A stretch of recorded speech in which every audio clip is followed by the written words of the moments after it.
Hello everyone. Today, we're diving into the passive voice in English, a fascinating way to structure sentences when we want to focus on the action or the object rather than the person doing it. By the end of this session, you'll know how to form and use the passive voice. Let's get started. First off, what exactly is the passive voice? In English, we use it when we want to highlight the action or the recipient of the action, rather than the person or thing doing the action. For example, instead of saying, "the chef cooks the meal," which is an active voice sentence, we can flip the focus to say, "the meal is cooked by the chef." See how the attention shifts to the meal? That's the essence of the passive voice. We often use the passive voice when the doer of the action is unknown or not as important.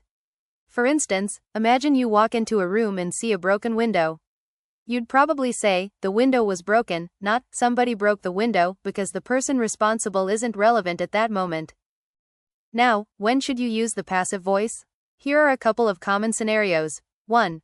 When the person or thing doing the action isn't known or important. For example, "the streets were cleaned early this morning." We don't know who cleaned them, but that's not the focus here. 2. When you want to emphasize the action or the receiver of the action. For instance, if I say, "the project was completed on time," it highlights the success of completing the project, rather than who completed it. Passive voice is like a spotlight, shifting it from the subject to the action or the object. But remember, like all grammar tools, it's important to use it appropriately and sparingly. Overusing passive voice can make sentences less direct. Alright, let's talk about how to build passive voice sentences. The formula is straightforward. Subject plus verb to be plus past participle of the main verb. For example, let's take the active sentence, "she writes a letter." In the passive voice, this becomes, "a letter is written by her." Notice how is the correct form of to be and the past participle, written, are used here.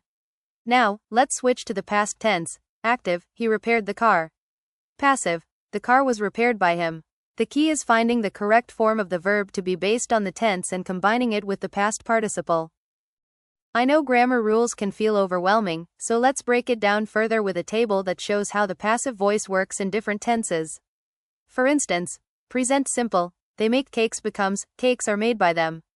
Past simple, "they painted the house" becomes, "the house was painted." And in the future, "she will finish it" transforms into, "it will be finished." The structure is consistent, the verb to be adjusts for tense, and the main verb is always in the past participle form. To wrap things up, the passive voice is all about focusing on the action or the receiver of the action. Just remember, use to be plus the past participle. Think about whether the passive voice is appropriate for what you want to emphasize. Thanks for watching.